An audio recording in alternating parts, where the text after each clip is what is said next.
Wolfpack Nation. We welcome you to a great episode. I think this is one that we're all excited for. We are getting so close to kickoff. And so with that being said, we're going to start our series with positional breakdowns. Today we're going to be focusing on the defense. And what better person to bring in from a former Wolfpack player, defensive guy, Kenton Gibbs. Kenton, how you doing today? Oh, I'm great as always. Every day above 6 feet is a good one, but any day I get to talk Wolfpack football is an even better one. That's what I'm talking about. I love that enthusiasm. So, for those that don't remember you, and they probably should, right? I mean, you were part of the squad back in the day. I mean, you're not that old, so let me put too many years on you. But just give anyone that doesn't remember you a little background on you. When you were at state, when you played, what you're up to now. Well, listen, if you don't remember me from my time at state, it's all right. I spent much more time in the cold tub or in the training room than I did on the field. I had the heart of a warrior, but the tendencies of an 80-year-old woman. With that being said, I played defensive tackle at NC State. I was part of Dorn's first recruiting class from 2013 to 2016. So the biggest thing, the biggest moment in my career at NC State was recovering the fumble that, in essence, put away the game at Syracuse, which was Dorn's first ever ACC win. So that's my claim to fame. There you go. But again, I promise you, nobody that's not going to be at trivia night at what's the wing spot right around the street, right around the corner from NC State. Help me out. It's the wing spot by the Wings. There we go. I promise you, they're not going to have it at trivia at By the Wings, so nobody's going to judge you if you don't remember me. Now I have Locked On Wolfpack. We do our own trivia on the episode, so maybe we'll slide that one in there one day. So don't sleep on that. Don't sleep on that. I'd love to be a part of that. Robin Noel forced a fumble to help y'all out just in case they hit you with a bonus point. So the big brother Nerlens Noel. So anywho, now I run the Locked On Wolfpack podcast where I still get to have lots of fun and talk about NC State sports and still be very involved with it, even if I'm no longer doing it in the helmet and in shoulder pads. That's awesome. And I know you're I guess Michigander. Michigander. What do you? Yes, a Detroiter to be specific. Okay. But yes, I'm a Michigander. Yes, that's right. That's right. So before we get too far into this, Ali McNeil Lion, how do you like? I was extremely excited. When I tell you, I was fired up. Yeah. I mean, it felt like it was one of those moments where you just couldn't believe it because to see Ali McNeil last as long as he did in the draft wasn't surprising because defensive tackles are like, for whatever reason, teams are assuming that you can get those and they grow on trees, and I'm like, listen. Most of them are like me. Like, we can play well, but it's a very limited window before something goes, pop goes the weasel. So to see a guy like him who had the longevity, who played extremely well over a long period of time, and who showed a ton of athleticism for his size, I was surprised he lasted as long as he did in the draft, but not really because of the position not being a premium. But, oh, man, when I tell you I was as excited could be, it was a great moment for me to see him get drafted to the Lions, and so it's one of those moments where one of the folks that you rooted for in college goes to your favorite professional team, and I couldn't wish for much more, and for him to make the all rookie team as well. I know, one of those things that it's a story made in Hollywood. It sure is. So the reason I brought that up is our first unit that we're going to talk about on Tony Gibson's side of the ball is the D-line. So as folks know, we run a 3-5-5. So we got 3 defensive linemen. We are bringing back a lot of talent. The one probably notable name that is going to be missing this year is Daniel Joseph. He did graduate and move on. So there's a lot of production that needs to be filled there. He had 6 sacks. So we'll talk about production here in a few minutes, but we're bringing back Corey Durden, first team guy last year. So that's a great grad transfer there. CJ Clark will be returning from injury. So obviously that's a bonus. And then Savion Jackson, who is where that coveted number 9 that so many people have made famous. So just give me your thoughts there. That's our first team, and then of course our second team will be Davin. And this is all, by the way, this is all projections and so on and so forth. We're recording this as of 7/26, so camp hasn't even got started. That'll get started next week. But based off of that, second team should be Devin Van, redshirt freshman, Joshua Harris, who I think we're all going to be expecting big things from. In fact, he may even push for some maybe some starting minutes, and then Travell Price, who is also a redshirt freshman. So that's the projected first and second teamers. And again, like I said, this is pre camp and pre game one roster drop, but depth chart. Excuse me.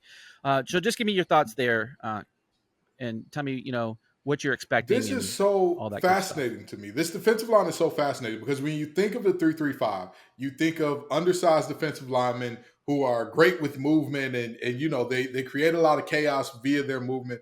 No. These are not little guys. I mean, yeah, all of the guys that you named, I want to say the only one under 300 pounds would be what, Savion Jackson? Like, this is a defensive line that you have experience, you have depth, you have, I mean, let's just be honest, a lot of talent. And so to see that coming back and to see that you have production returning, to see that you have guys who had to step up last year and CJ Clark's absence returning, but a guy in CJ Clark that you're looking at and saying he can play the role a lot like Aleem McNeil did, where he's going to clog up a lot of lanes and he's going to let Peyton Wilson, Drake Thomas, and Isaiah Moore run free. That is, it's very interesting to see because it's a rarity for the 3-3-5. When you think about the 3-3-5, you don't think about this. And Tony Gibson is as good of a coach as I have seen in terms of defensive coordinators at the college level. But we all know the old saying, it's not about your X's and your O's, it's your Larrys and your Joes. And he's got some bad boys coming back up front, including, like you alluded to, first team All-ACC guy, Kelly Durden, who, at the end of the day, you look at a grad transfer, you heard some of the concerns about, is he mature or whatever the case may be. And from day one, he has showed up and been a consummate professional, even at the amateur level. So, I mean, it's absolutely amazing to see what this defensive line is doing. And I look forward to them building upon what they had last year. I look forward to them having more help this year than they had last year, having the guys who had to step up and play last year, fill in the rotation as well to add into the depth. And to be honest, this is going to be one of the more formidable fronts in the ACC. But they feed into what this defense does very well because while they're big guys, they can still do all the movement and slanting and twisting required of a 3-3-5. So it's an amazing thing to see that these guys are as big as they are and still do the things that the 3-3-5 requires at a high level.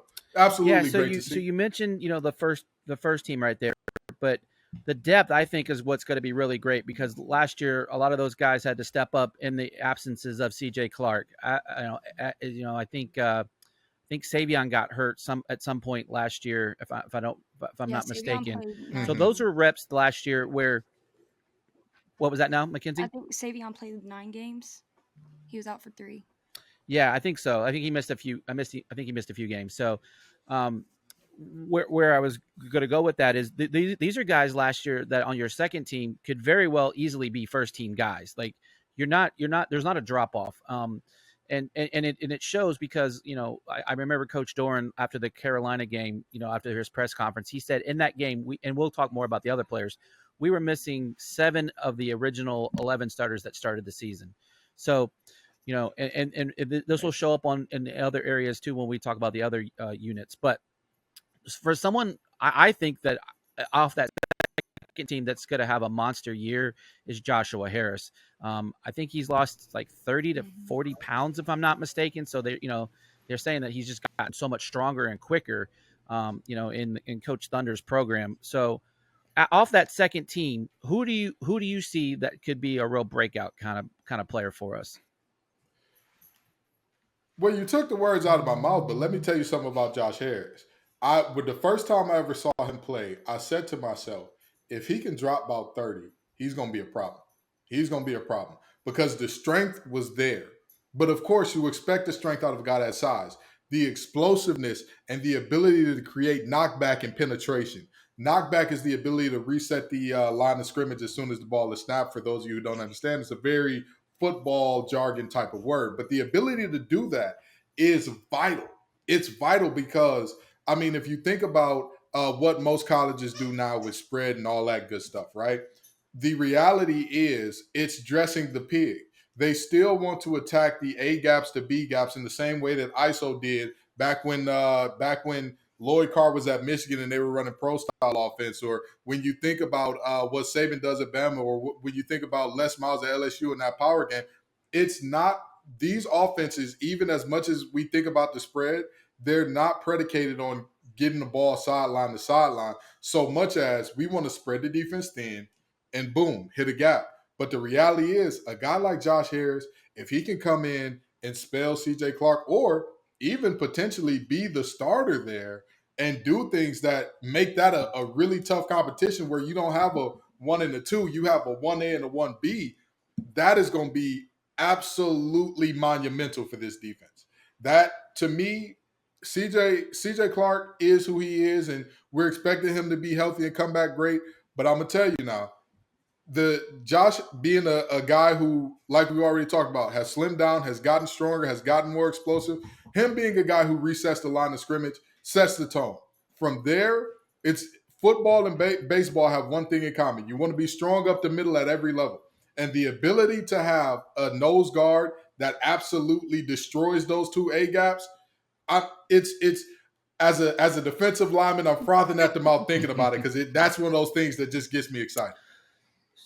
So looking at some of the stats here, from last year, Joseph, like I said earlier, he's moved on. So he had 6 sacks. Mm-hmm. Van had 4 sacks. Durden had 3, and Conte had 3.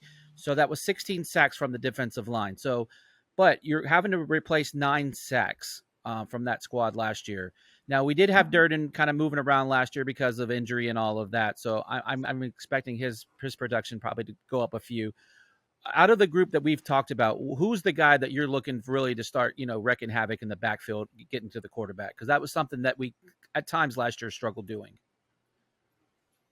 Savion Jackson's going to have to step up as a pass rusher.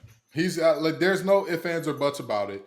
And, one guy who, in the 3-3-5, yes, you have 3 linebackers on the field, but oftentimes your Sam ends up being attached to the line of scrimmage and acting as a 4th rusher. And Vi Jones was important in that role, and he's moved on as well. So the reality is Savion Jackson, and the thing is, you don't replace a Daniel Joseph 1-for-1 9 times out of 10. He was a very quality player. That's not going to happen. Everybody's going to have to elevate their game. But if I'm looking at one guy that I'm going to say, I'm going to look at him when we're, when the brakes are beating us and I need somebody to take us home, or when we need one stop, I'm going to look at Savion and say, hey, this is your team. If this team is going to be great, if this defensive line is going to be great, not good.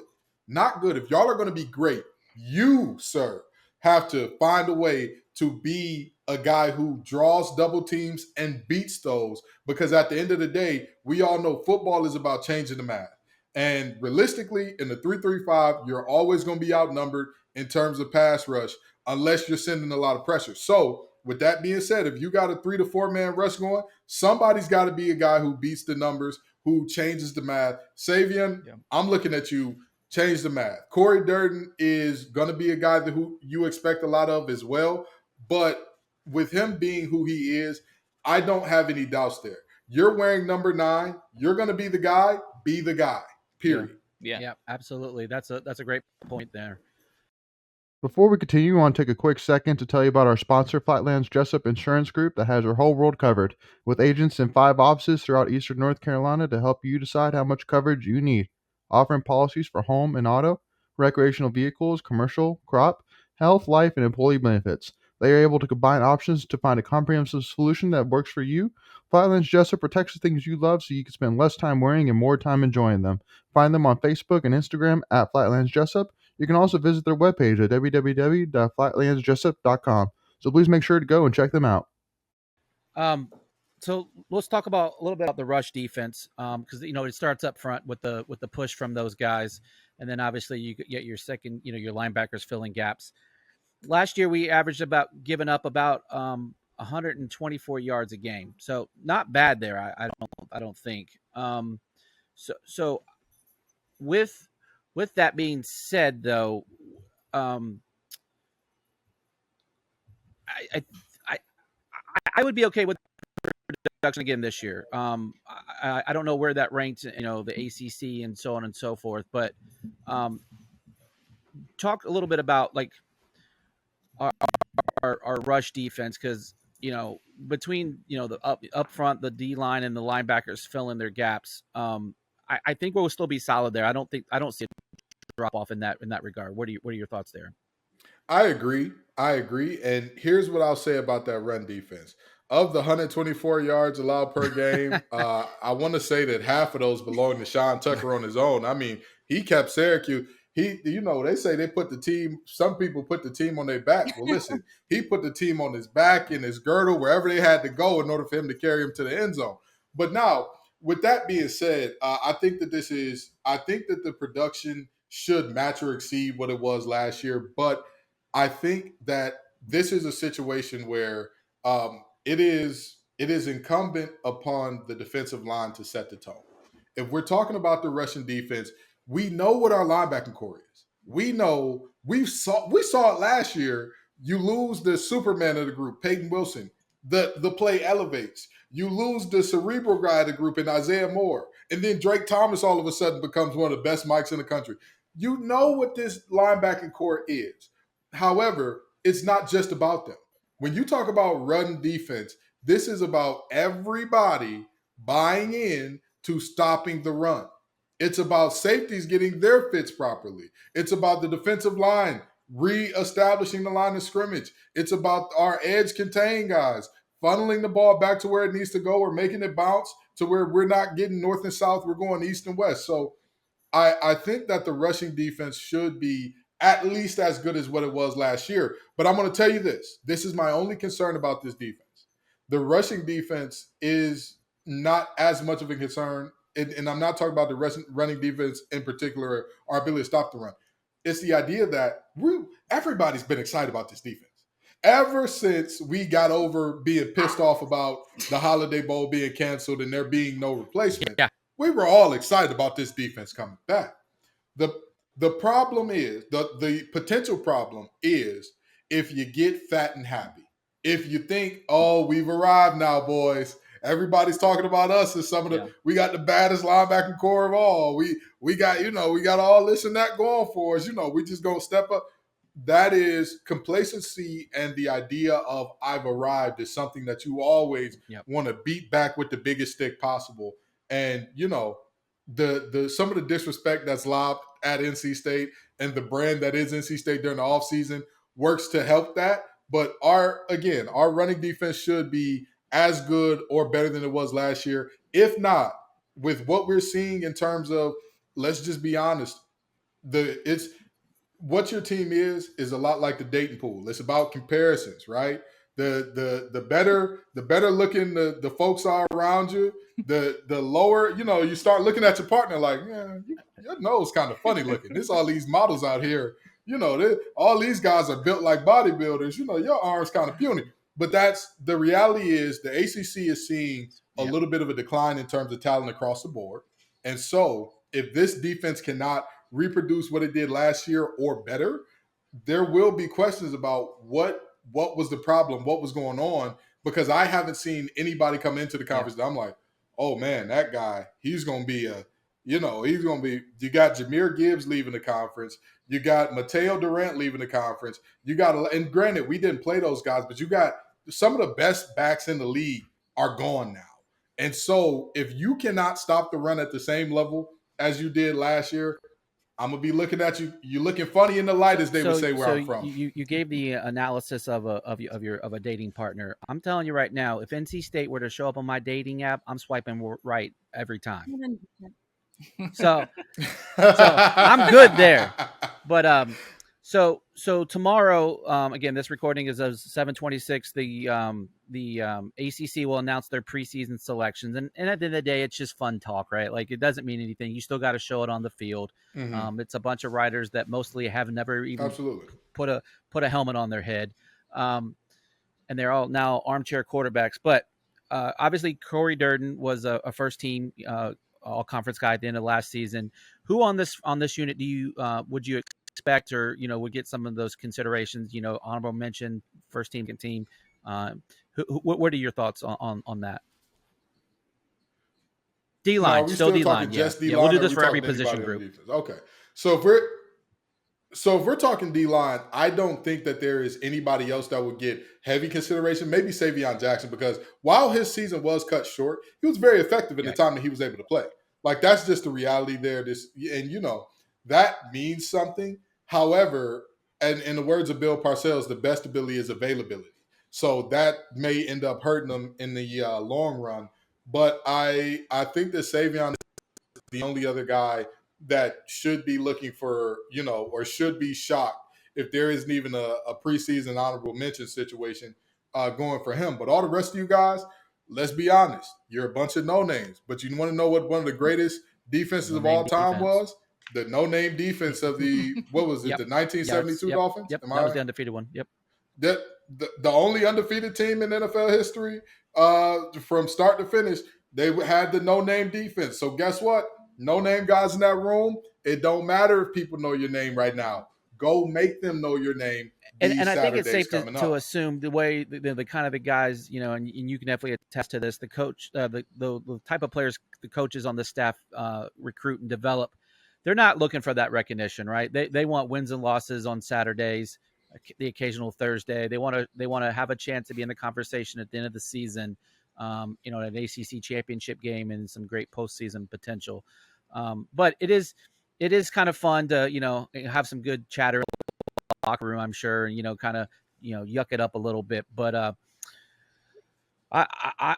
I'm excited about this unit. I think it's going to be. If I had to rate the three units, I would say this is probably the most underrated unit, just from an ACC perspective. I think obviously when we get to the linebackers here in a few minutes, they get all the love. The secondary is very strong, based on their postseason accolades, and I think what they're going to what we have returning there. So. Michael or Mackenzie, you have anything to add about our D line? Any thoughts? Players you're looking for? I mean, I'm excited about just the versatility. We touched on it, and we saw last year Corey Durden slide over and play more nose when he was playing end after CJ Clark went out, and Savion Jackson, like getting that, the coaching staff getting having that trust and faith in him to give him that number 9. That's a special number, as we all know. And so like Kenton, I'm excited to see him. I think he'll have a big year, and be most effective in the pass rush, hopefully, because we, like in the 3-3-5, you don't get that traditional edge rusher really. So you got to make it up in some places, whether that's with more blitzes or, a guy like Savion who hopefully can add that pressure off the edge. And I was saying kind of like what y'all were talking. Go ahead. Yeah, I 100%. Okay.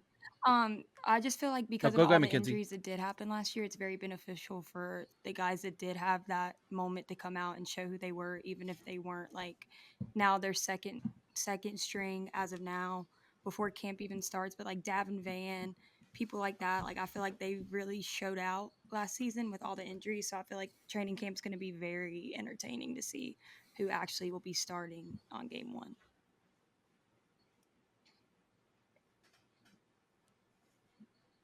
Yeah. Like you said, Greg, we were just projecting that. Like, I think the only one really that's locked in would that I would be surprised if he wasn't starting is Corey Durden and Savion Jackson. But like they could interchange the other couple of guys. One of the things that I want to piggyback off that Mackenzie said there was about Davin Van, okay? Of all of the guys that we have coming back in this front, Durden is not the guy that led this team in sacks. If you're talking about returners, it's Davin Van. So he's a guy who, local product, he's shown up, he's shown out when he was asked to step in and fill into those roles. So like Mackenzie said, it's a situation where my family always told me in every situation there is a silver lining.